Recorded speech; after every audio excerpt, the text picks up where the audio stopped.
and a conference over Mr. Snighter Albuquerque. Thank you, and over to you, Snighter. Thank you, Bikram. Before we begin, I would like to mention that some of the statements made in today's discussion may be forward-looking in nature and may involve risks and uncertainties. Please note a disclaimer mentioning these risks and uncertainties are on the disclaimer slide of the investor presentation that has been shared with you earlier. I will now hand over the conference to Mr. Imtiazur Rahman for his opening remarks. Thank you, and over to you, sir. Thank you very much, and good afternoon to all of you.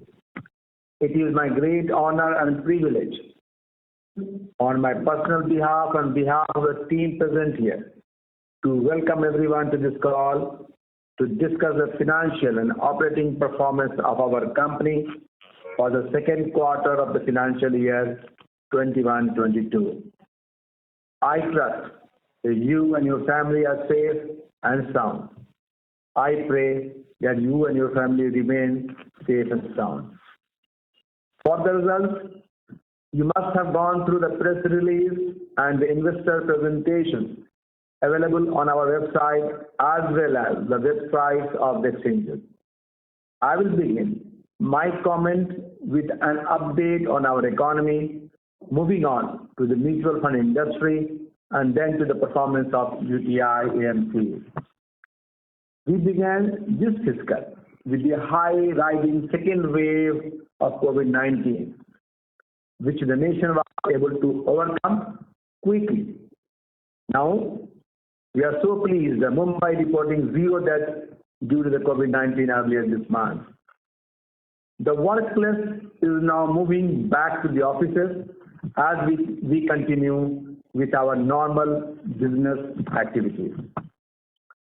So far as Indian economy is concerned, the Indian economy has started to recover as the domestic demand is gathering momentum, while aggregate supply conditions are recouping with the revival of various sectors. Softer than expected food prices have eased the inflation.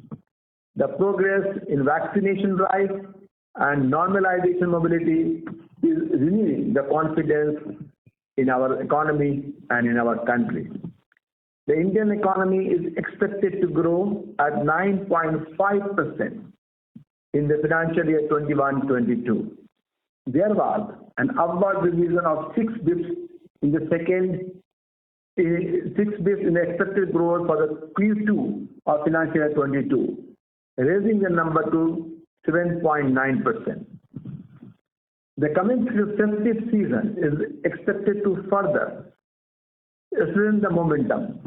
Several studies and surveys on consumption and hiring trends reflect the positive outlook on the back of increase in public investment and incentives by the government to boost the economy.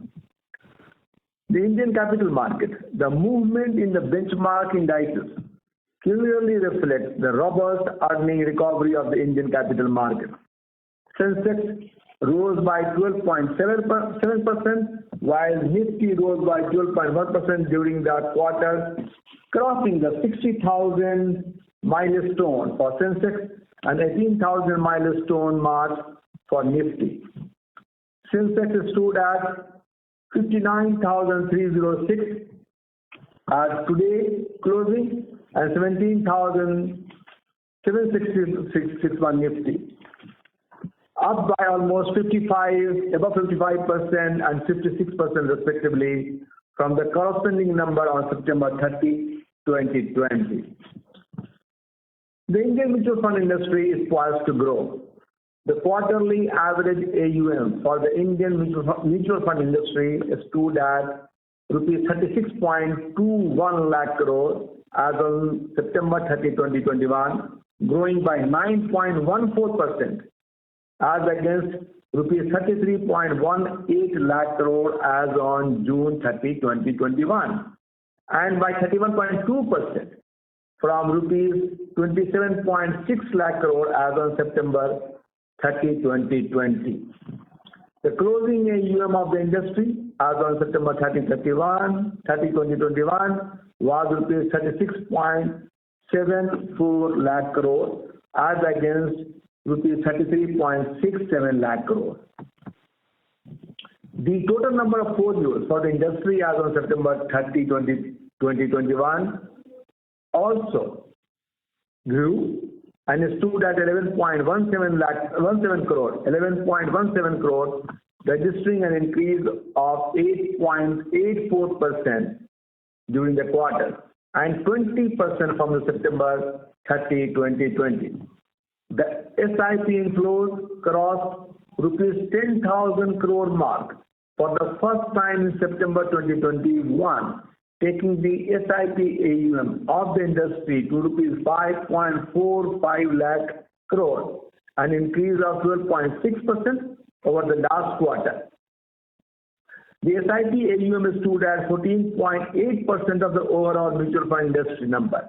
The total number of SIP accounts as on September 30, 2021 was 4.49 crore. In the equity-oriented schemes, multi-cap, flexi-cap and thematic funds saw the highest inflows, while ELSS and value funds witnessed outflow during this quarter. Debt-oriented schemes, especially liquid and low-duration funds, saw sharp outflows. Overall, the industry saw net outflow of rupees 47,257 crores. Let me share with you about Uti Mutual Fund number. I am extremely pleased to bring to your notice that Uti AMC has completed a year since its listing on the stock exchanges. In this past 1 year, our company has exhibited solid progress, registering a consecutive quarter of growth in quarterly average AUM. And we remain committed to enhance our abilities to grow sustainably stronger.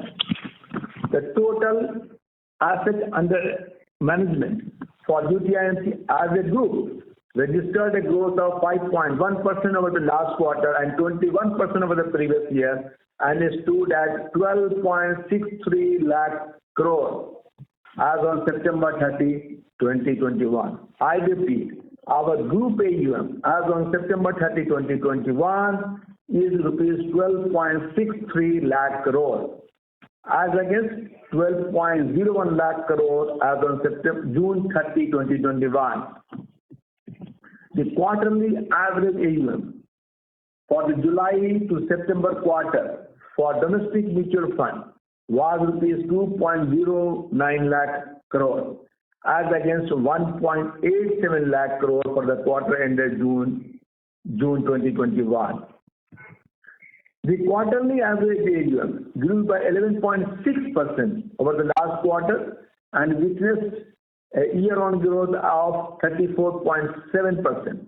Uti Mutual Fund quarterly average AUM market share stood at 5.77% of the mutual fund industry total quarterly average AUM for the quarter, an increase of 13 basis from the June quarter number.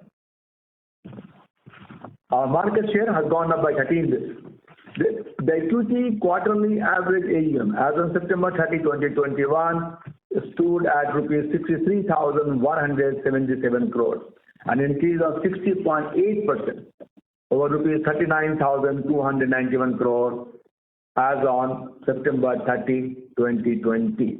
The market share of equity AUM stood at 5.2% for UTI Mutual Fund scheme. The quarterly average AUM for the index and ETF recorded a growth of 73% from rupees 30,679 crore as of September 30, 2020 to rupees 53,046 crore as of September 30, 2021. In the July and September quarter, UTI has added, important to know, and I repeat, in the July to September quarter, UTI has added 2.94 lakh folios as compared to 1.03 lakh folios added in the previous quarter. In the past 1 year, UTI has added 5.02 lakh folios, taking the number of live folios to 1.14 crore as on September 30, 2021.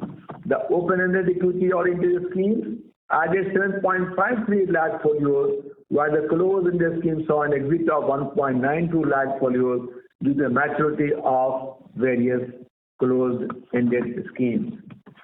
UTI was able to capture 8.3% market share of the gross sales in the industry, with our net sales turning positive to rupees 7,774 crore. Our ETF and index fund net inflows constitute around 13.4% of the industry.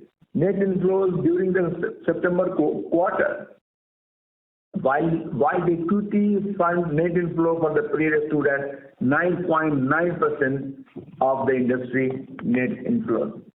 The SIP inflows for the quarter ended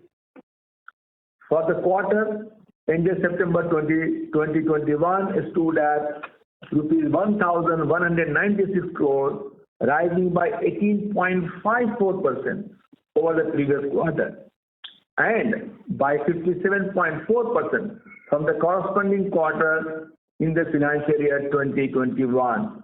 The number of SIP accounts rose by 47% since September 2020 and over 18.16 lakh live SIP folios in September 2021. UTI SIP AUM for the quarter stood at rupees 17,389 crore, an increase of 12.02% as compared to the previous quarter at rupees 15,523 crore as on June 30, 2021, and 55.4% as compared to rupees 11.187 crore as on September 30, 2020. Keeping up with our commitment to deeper and better access to beyond 30 cities, 23% of our monthly average AUM for September 2021 was contributed from beyond 30 cities, whereas industry stood at 16%. 107 out of our 166 UFCs or branch offices are in the city beyond 30 locations. The closing AUM for Uti Mutual Fund stood at rupees 2.17 lakh crore as of September 30, 2021, registering a growth of 12.1% over the last quarter and 43.6% since September 2020. Uti Mutual Fund overall closing AUM market share was 5.92% of the mutual fund industry, registering an increase of 16 basis points from the previous quarter. In August 2021, UTI Mutual Fund successfully launched the UTI Focused Equity Fund, an open-ended equity scheme investing in maximum 30 stocks across market capitalization to generate long-term capital appreciation. The fund managed by Mr. Sudhanshu Asthana endeavors to build a concentrated portfolio of stocks with potential of long-term sustainable growth while tapping into transformational opportunities. UTI Focused Equity Fund mobilized almost rupees 2,540 crore during the NFO period and added 1.54 lakh folios.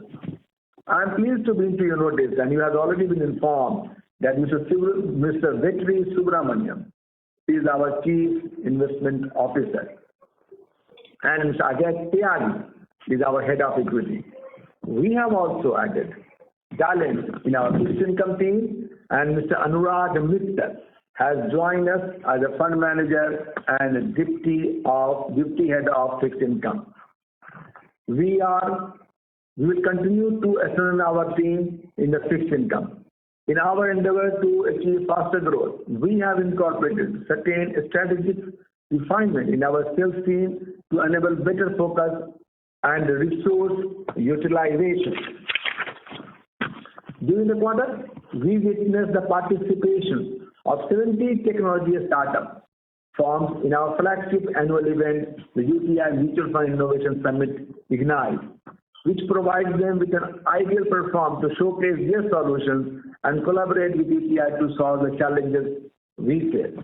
We selected two firms the AI which helps to communicate better with the customer in their native language, and Bamboo for robo advisory through the event. Let me share with you about our subsidiaries. The AUM of Uti International has increased by 112% from rupees 16,278 crore as on September 30, 2020 to rupees 34,536 crore as on September 30, 2021. Our international clients are spread across 37 countries, with the top 5 countries being Japan, Switzerland, France, UK, and Israel. These are primarily institutions, pension funds, insurance, bank, and asset managers. One of our flagship funds, the India Dynamic Equity Fund, domiciled in Ireland, has an AUM of USD $1.10 billion and is being widely recognized internationally. During the second quarter, UTI International has posted a net profit of rupees 65 crore, a rise of 136% as compared to the corresponding quarter in the previous year. Uti Retirement Solutions Limited. Uti Retirement Solutions Limited has been managing the NPS corpus for the government and non-government sector. As of September 2021, the AUM is rupees 1,86,716 crore and has a share of 27.98% of industry AUM. During the second quarter, UTI Retirement Solutions has posted a net profit of rupees 11.41 crore, a rise of over 1,000% as compared to the corresponding quarter of the last year.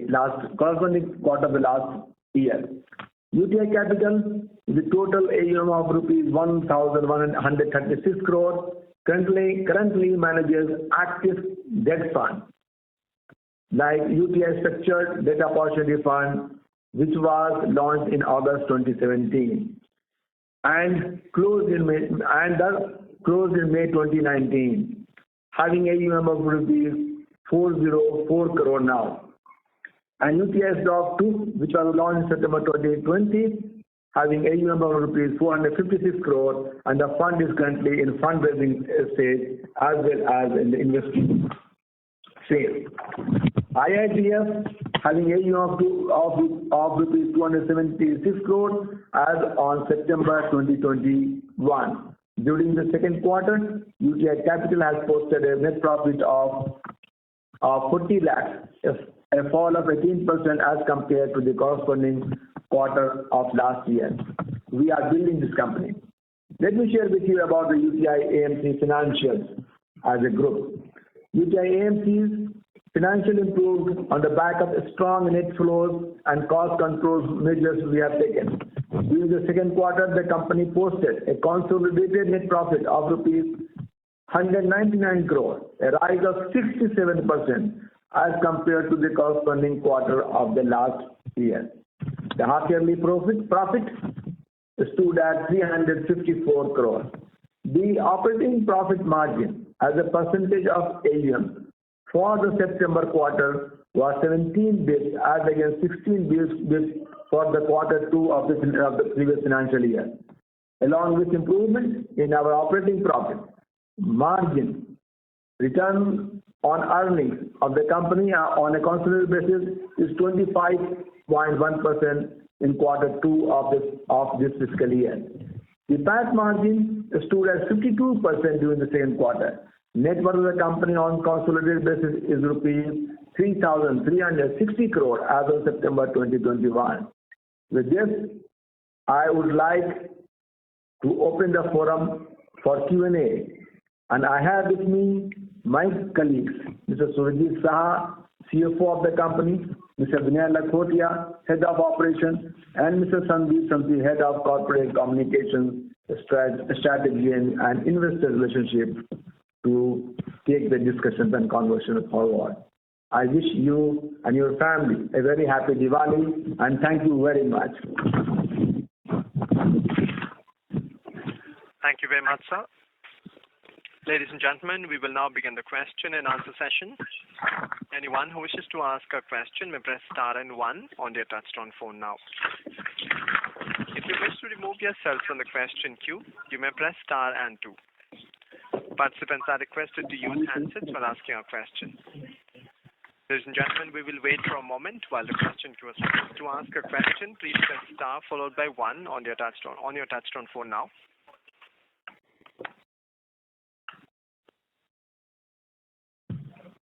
We have a first question from the line of Kunal Tanvi from Banyan Tree Advisors. Please go ahead. Hi, thanks for the opportunity and congratulations on good set of numbers. The first thing that I wanted to understand, we've been seeing this across the industry that even though there is an improvement in the asset mix for the domestic mutual fund, wherein the equity as a percentage of total AUM is increasing, but still we are seeing pressure on the yields. The realizations are coming down for the industry, and of course we have seen the same thing for Uti Amc also. Can you help us understand what's happening there? Is it because of the increasing competitive intensity, or is it that we have moved to a different slab in terms of the TER in our flagship equity schemes? Can you please help us understand that? Kunal, I will request Vinay to answer this question. Yeah. Hi, Kunal. So, you are right. Equity and hybrid fund as a composition of overall asset has actually increased in industry as well as for UTI.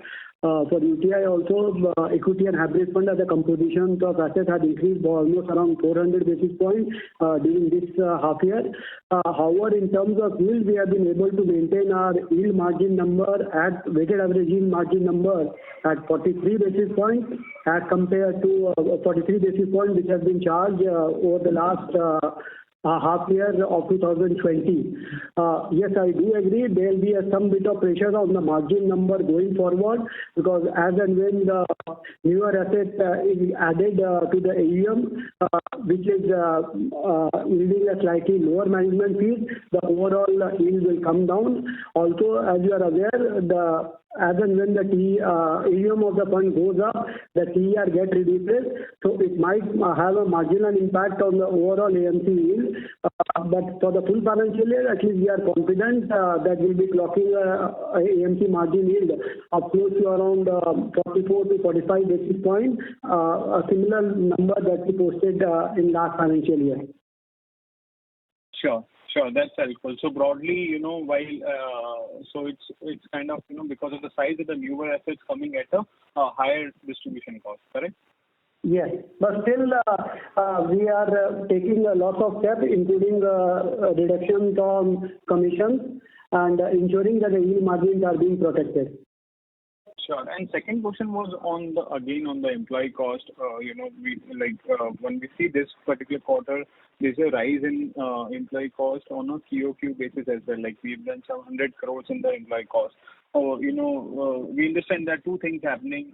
One, of course, is that we are hiring and making our investment team stronger than what it was before. But we have also been talking about reduction in the employee cost, and employee bill for FY22 was expected to be lower than say FY21. So can you throw some light, what's happening there, and how should one look at the employee cost for the entire year and say next 2 years as well? Surjit? Yeah, I will go with the September 20 and September 21 figures. There is a difference of around 6 crores if you see our figures.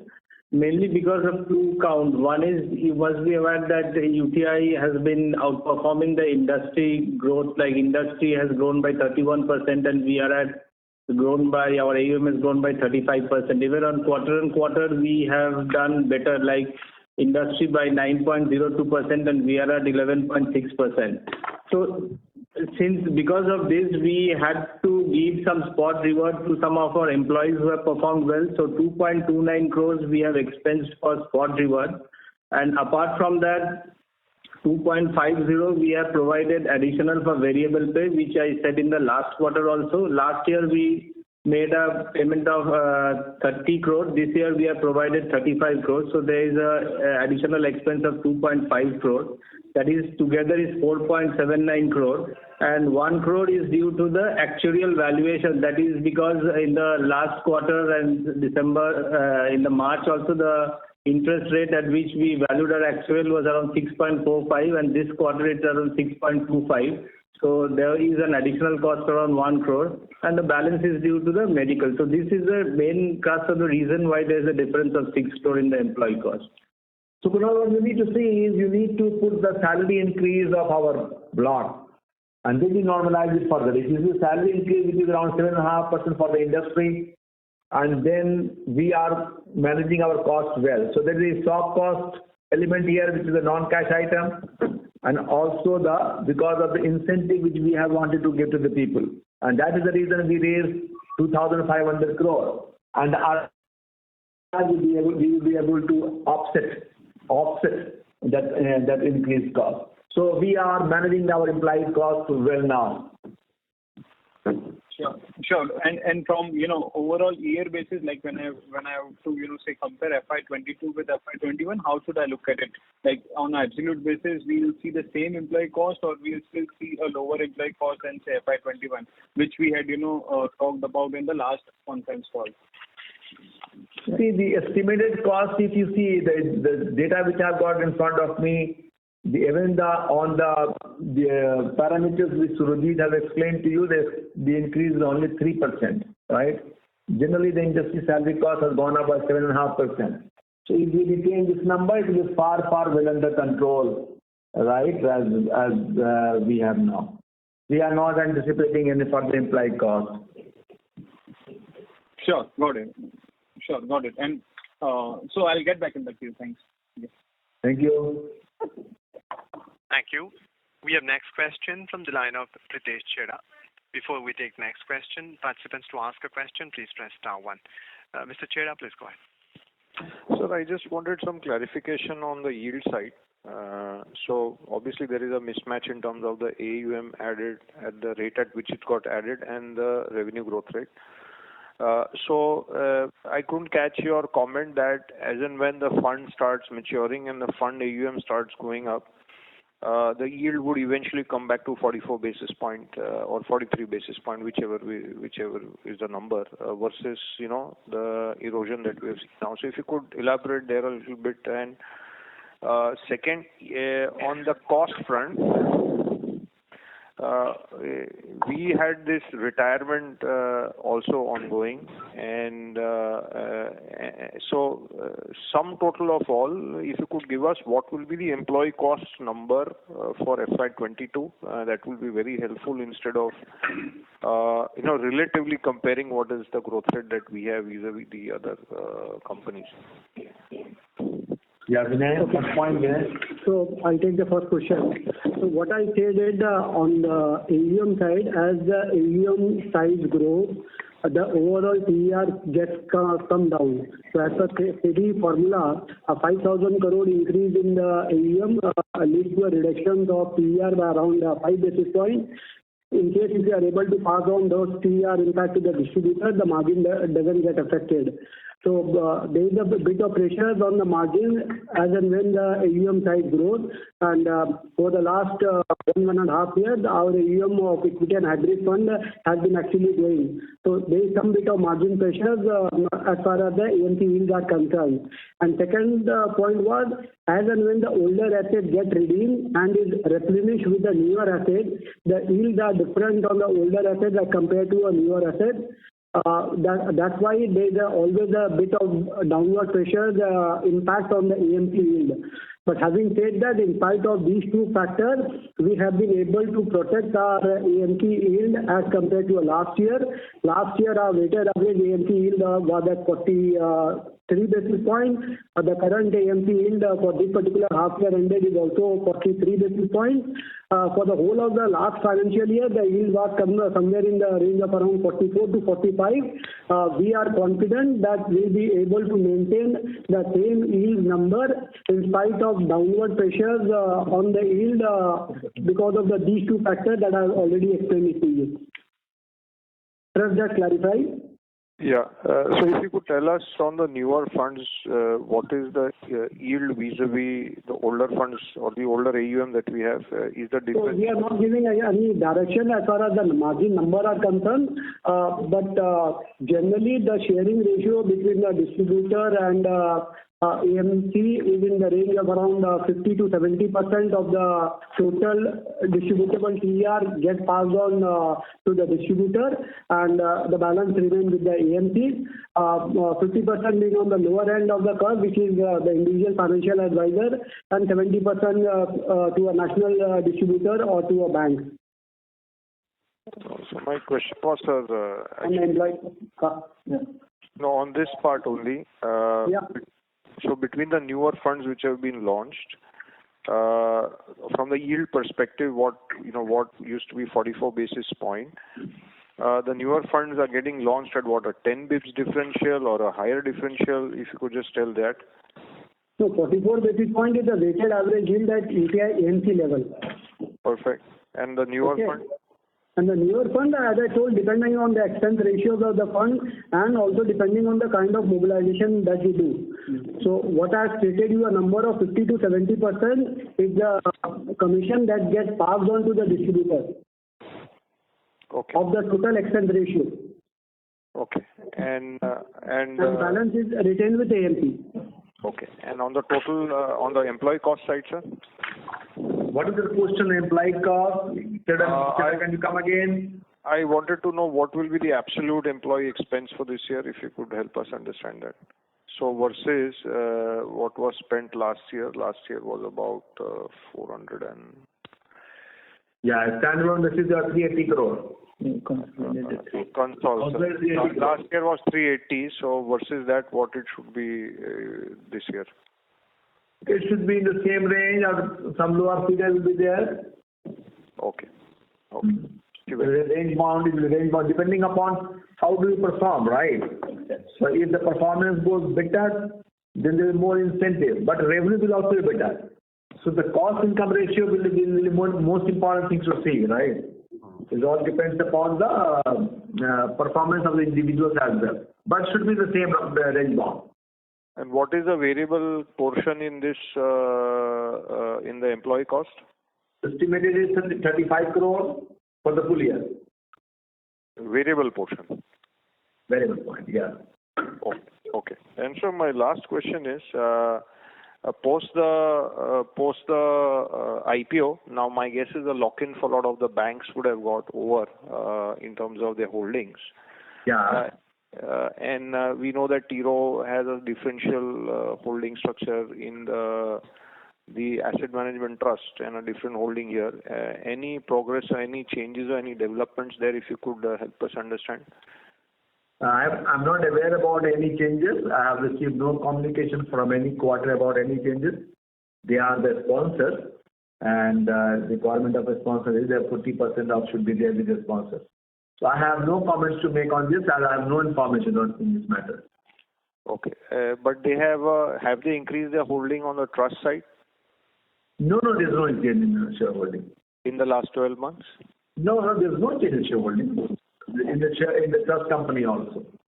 Okay. No changes in any shareholding by any one of them so far. Okay. Thank you very much, sir. You are trying to understand about the UK trustee company, am I right? Yes, sir. No changes. Okay. Thank you, sir. We have next question from the line of Viraj from Securities Investment Management. Please go ahead. Yeah, hi. Thanks for the opportunity and congratulations for a good set of numbers. I just have 4 broader questions. First is on the employee cost. So, just to get my understanding right, you said that on an overall basis, we may be flat in terms of employee costs compared to last year.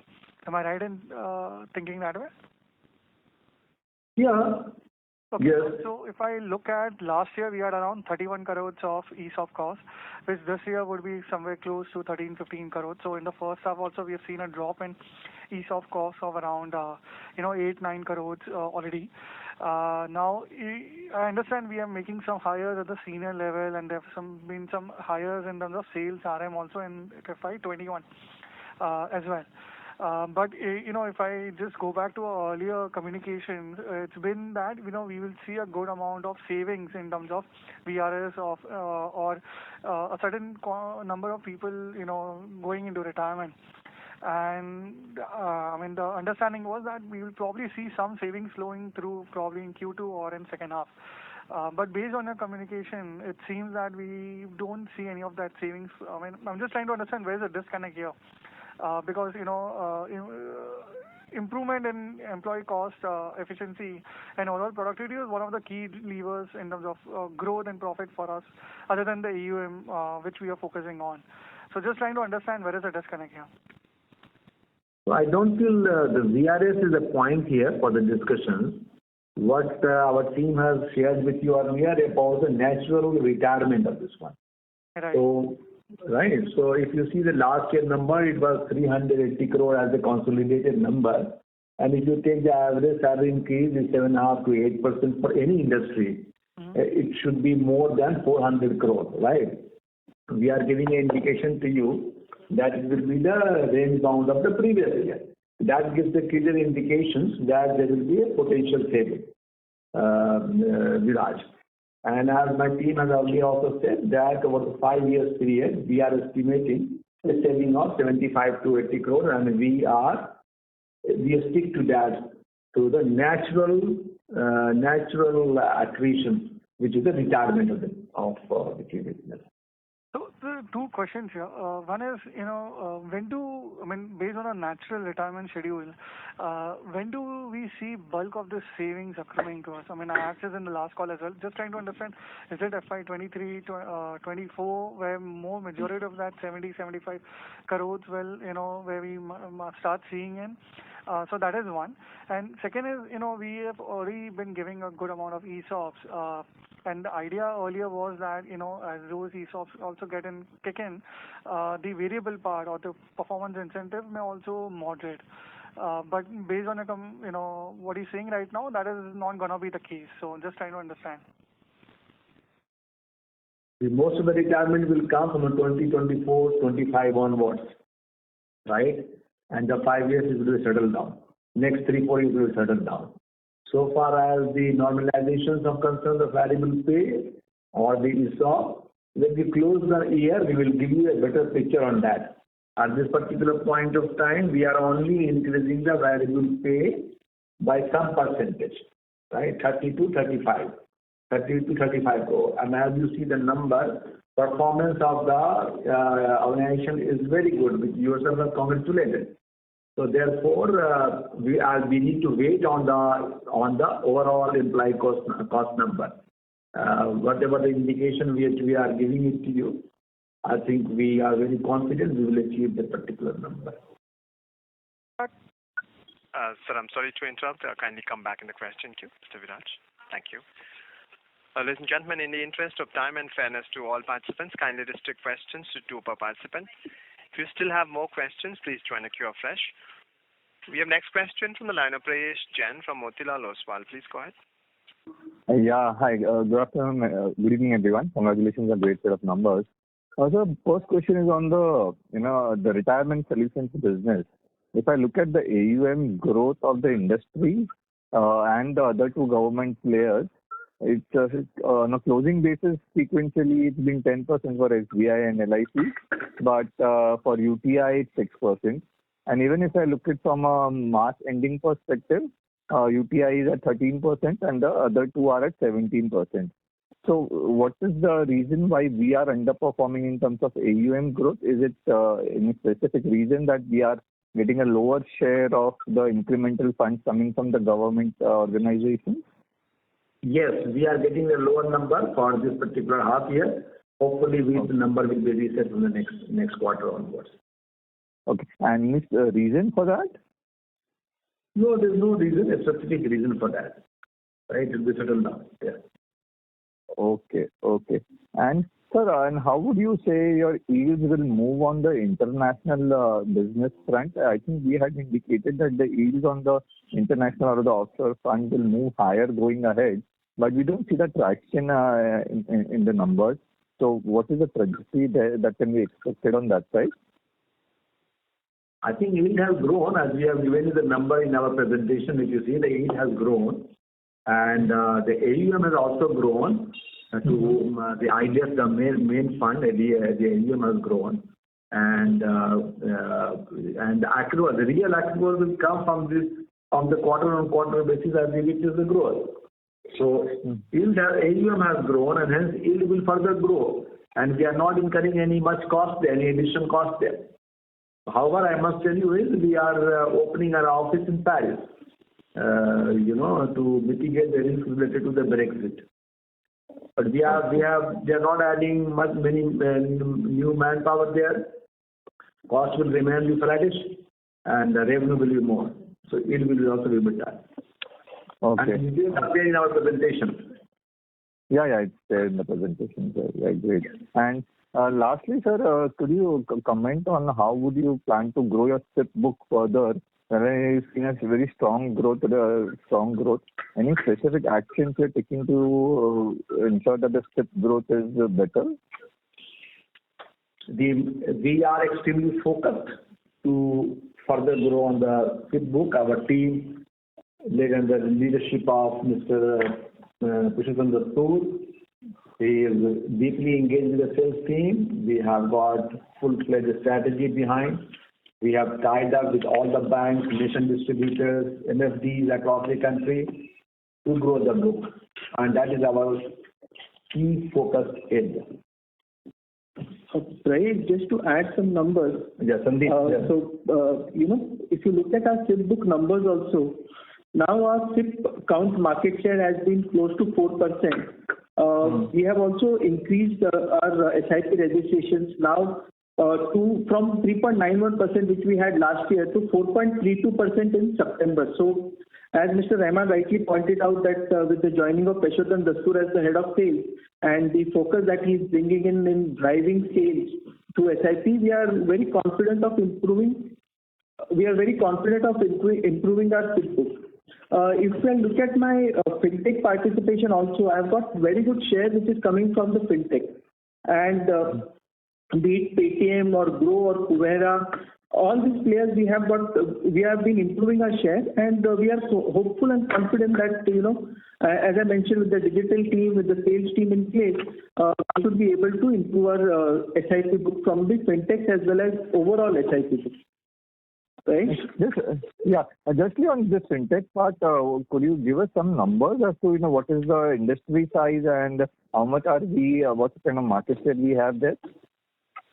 Yeah, so if you look at the overall SIP market share that the industry has, it's around 42 lakh crores.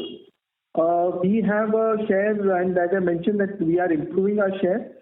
We have a share which is as high as 20% with some and as low as 0.19%. So overall we have a share of which is close to around 2%. Just I didn't get the overall number, 42? 42 lakh crores. No, our share is 2%. 2%. Our share is 2%, Prayesh. Okay, got that. So 42 lakh, 42,000. 42,000 crore, right? 42,000, 42,000, not 42. So, yeah, okay, got that. Thank you so much. Thank you. We have next question from the line of Sahej Mittal from HDFC Securities. Please go ahead. Good evening, everyone. So I had a couple of questions. So first was on the other expenses bit. So, last time we had 62 million odd of an expense from retirement solutions business. So is there some change in the reporting this quarter? Why such sharp drop in other expenses, given that the retirement solutions, the revenue from retirement solutions has seen a growth? The second was on the other income bit. So the other income seems on a higher side, given that last quarter had some one-offs from sale of investment in big basket. So what could be the explanation over there? And the third would be on the tax rate. The tax rate has seen some sharp drop. So what's the current balance of tax losses in the foreign subsidiaries, and what should be the full year tax rate look like? And how long we can take this kind of a lower tax rate? That'd be my question. Firstly, I would like to clarify, even in the investor presentation, we have given a note below line. If you see that GST interbranch invoicing has been eliminated from both other income and other expenses being contra in nature, and impact has been given in each of the slides. So this, if you remember, this was we assured in the last quarter also, and this was a requirement from your colleagues and everybody that we need to adjust this GST, which we show in as a contra entry, we show in other expenses as well as in other income. So this we have rectified in this particular quarter, and we have given a proper note in the investor presentation. So even then the net other expenses have dropped from 50 crores to 38 crores, even after adjusting. No, if you see the half yearly, it has gone up from 58 crore to 96 crore. Half year 21 and 22, from 58 crore it has gone to 96 crore, the other expenses. This is mainly because of 4 reasons. One is already it was there in the last quarter that PLI, RPLI brokerage charges, it is 7.5 crore. And 9 crore trail fees for Uti International, which is in tandem with the growth of AUM. And 10 crore is the PFRDA charges which we need to pay. If you remember, 5 bits is the total fees. Out of that, 3.5 is the income from UTI retirement, and 1.5 is being paid to PFRDA as charges. So that is 10 crore. And the another 10 crore is because of the digital initiative, Bloomberg and cloud, and the NFO expenses. So this is the difference between that 58 crore in half year 21 and half year 22. It's 96 crore. 38 crore difference is there. And in respect of your other income, that is M2M and sale of investment, again, because Ascent India Fund, which we have investment in it, Robosoft, there was an exit. We got a good amount of money from that. And apart from that, 558 crore of FMPs have got matured during this quarter. So that also has added to our income. So could you quantify the first exit? I couldn't get the number. Which one? Just come back again, please. Could you quantify the number? There was an exit in this quarter as well. So what would be the Robosoft, it's around 28 crore has come in that Robosoft exit. Like, how much you gain on that? Yeah, I'm telling you the gain on this. And in respect of the taxes, what has happened is that for this 558 crore as well as that this asset investment, there was a deferred tax reversal is there around 12 crore.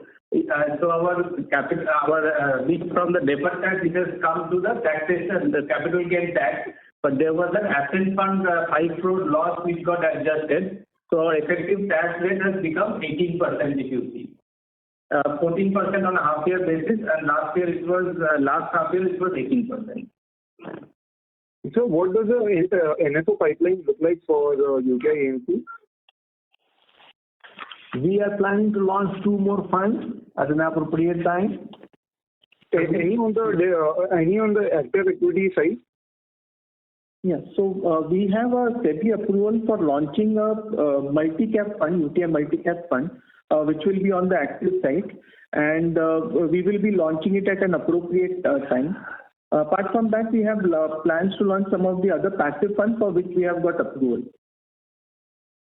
Okay. Thank you, sir, and all the best, and happy Diwali. Thank you. Thank you. We have next question from the line of Aman Shah from GT Investments. Please go ahead. Hello. Hi, sir. Thanks for the opportunity. So my question is, if we see a market share in active equity, it is around active equity plus hybrid equity is around 5 to 5.5%, while passive equity is around 13.5%. At the same time, the flow of money is such that we have a lot of flows coming from the passive side, which leaves our market share in passive at 13% constant. So just was curious, like how is the things have evolved over the past, where active market share is 5% while passive equity market share is 13%. Vinay? The EPFO, you are talking of the market share of ETF vis-a-vis the active fund? Yes. Yes. Yeah. So that's because of the EPFO allocation that we received under from EPFO, which they are investing into our Nifty index fund, Nifty ETF fund, where we receive roughly around allocation, both SBI Mutual Fund as UTI Mutual Fund received the allocation. Because of that, we do have a predominantly higher share under the ETF category of the fund. Okay. Sir, my second question was in UTI Retirement Solutions, our AUM has increased from some 140,000 crore to 180,000 crore, while the sale of services has increased a lot more from single-digit crores to 40-odd crores. Can you please explain? Vijay, that sharing the piece, yeah. Yeah, I told you that out of the 5 bits, we are keeping it 3.5 bits and 1.5 is being paid to the PFRDA charges. So straight away there is a 7 times jump on the fees. So it is totally based on the AUM, but we have garnered, and it depends on when that allocation and money has come to us. Okay. Thank you, sir. Thank you. We have next question from the line of Lakshmi Narayanan from Uti Mutual Fund. Please go ahead. A couple of questions. On the international piece, right? There is a good jump in the AUM. So I just want to understand what led to the jump. You also mentioned that some fund has been launched. So just want to understand whether this base can be sustained or it will improve from here as we exit FY22. Your question is whether this AUM will sustain? No. So what led to that big jump in the AUM? Was it any specific scheme that actually got in the big jump, because it almost doubled, right? So I just want to understand what led to that jump. And yes, we have launched some structured product, and it was the reason for that the AUM has gone up, and also from the last quarter, the AUM of IDF has gone up by almost $250,000, dollars. That is another reason for that. And indeed, it is likely to sustain. Your details breakup? Yeah. If you compare with the 3920 and 3921, see, IDF figure in 20 was 2,672 crore, which has gone up to 8,090 crore. And apart from that, our JSS Sarasa fund also is a new fund which has come in this particular half year. That itself is around 1,200 crore. Apart from that, other Phoenix fund also, we have gathered a lot of money in that. It's around 8,000, 10,000 crore. It's a different deposit fund like we have, debt fund. So there also we got a big corpus. So overall from 16,200 crore, it has gone up to 34,500 crore. Any sector intervention we did in terms of recruitment of people? Of course, the Sara fund was there. Because do you see this actually even growing from here for the next full year, or can we see almost strong jump from here? Anything in the pipeline, like on the Indian mutual fund side, you said that there is some schemes that are planned. Anything on the international side? We didn't get your question. Can you need to come again, please? Lakshmi? My question is that this particular thing, what interventions we did do to increase this? Was it a team or that relationship which we struck? That is number one. The second is that from here, when we actually look at for the full year, any other schemes are going to be launched on the international front? Yeah, we are planning to launch 2 funds, right? During the next half of the second half of the financial year. And we will the international side also. Pardon me? In the international side also. Yes, international side also. We are planning to launch 2 funds, and we are confident that we will maintain the momentum. Got it. Sir, one more question if I can. And it's all about the team. We have got a very solid team to take it forward. Yeah. Excellent. Sir, if I just look at your debt portfolio over the last 6 or 9 months, it actually, if I just exclude the money market fund and the liquid fund, it's broadly around 31,000, 30,000 crores. It has actually broadly stabilized.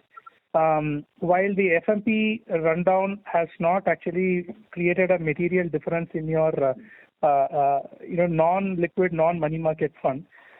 So just want to understand your plan. Do you intend to increase it from here?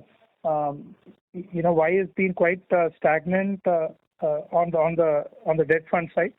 If I just exclude the money market and liquid fund and gilt, which are low yield products. So Lakshmi, on the open-ended income category of the fund, the inflows have been positive now on a quarter-on-quarter basis, both for Q1 as well as Q2. In fact, on the half-yearly basis, the inflows from open-ended income category has been positive to the extent of 883 crores. We have seen some bit of redemption under the closed-ended fund because of a low interest environment. There has not been a rollover of a fixed maturity product where we have seen redemption close to around 6,500 crores. But we are pretty confident that because of the uptick in performance of some of our flagship income category of fund like UTI Treasury Advantage Fund, short-term income fund, the inflows should be robust enough in next few quarters as well. And we should be able to increase our market share going forward. Thank you. Thank you, sir. We are taking the last question from the line of Nidesh Jain from Investec. Please go ahead. Thanks for the opportunity, sir. Sir, can you share some details on the distribution channel, specifically on the banking side, that we have been trying to take market share higher on that front because our scheme performance has been very good. So is there any development or any progress on that in this first half? I think I would like to submit is, so far as our equity fund are concerned, 61 out of 70 guided architecture performs, our funds are there in the banks and nation distributors. So far as fixed income funds are concerned, 37 out of 70 guided architecture performs, our funds are there. It gives a clear indication that after relationship with the banks and our performance, and backed by the very consistent performance, is helping us to grow our share of wallet with the bank and the nation distributors. Sure. And secondly, on the fintech side, you mentioned your market share is 2% of 42,000 crores.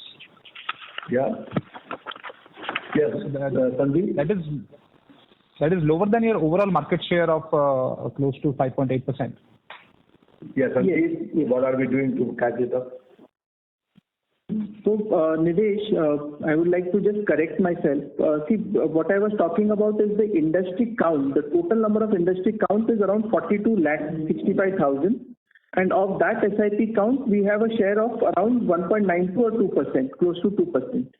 So that's what I was trying to hint at that point in time. So as Mr. Rahman said, that we are taking initiatives to improve our market share in the SIP as we had earlier enlisted. And with the fintechs coming in strongly and their improvement and the kind of tie-up that we have, we are hopeful that we should be able to grow our market share. And I had shared some numbers earlier, which also suggests that we are seeing an uptick in the kind of sales that we are getting from the fintech players. Sure. So this 2% market share is in overall SIP industry, or is it in SIP fintech industry? SIP fintech industry. Okay. Overall, our market 4%. Share is around 4%. If I look at my overall count share, it's around 4%. While I'm talking about the fintech industry, it's around 1.92%. Yeah. Because your fund performance has been very good, so ideally your market share should be higher. There is no involvement of a distributor there. If the funds are performing well, then automatically your market share should increase in the fintech segment. Yeah, I agree with you, Nidesh. We are working to achieve that goal, yes? Sure. Thank you, sir. That's it from my side. Thank you. Any Thank questions or we can close? Sir, that was the last question. I'd now like to hand the conference over to you for closing comments. Mr. Rahman, thank you. Yeah. Thank you so much, and thank you very, very much to all of you for your participations and for your support. The UTI management, me and my team will be fully committed to take care of the interest of all the stakeholders. We are fully committed to continue to be a professionally managed company, and we are there to support our partners, our MFDs and distributors, and we are here to create the wealth for our investors. And thank you very much. Wish all of you a very happy Diwali. Thank you. Thank you very much, sir. Ladies and gentlemen, on behalf of UTI Asset Management Company Limited, that concludes this conference call. Thank you for joining with us, and you may now disconnect your lines. Thank you.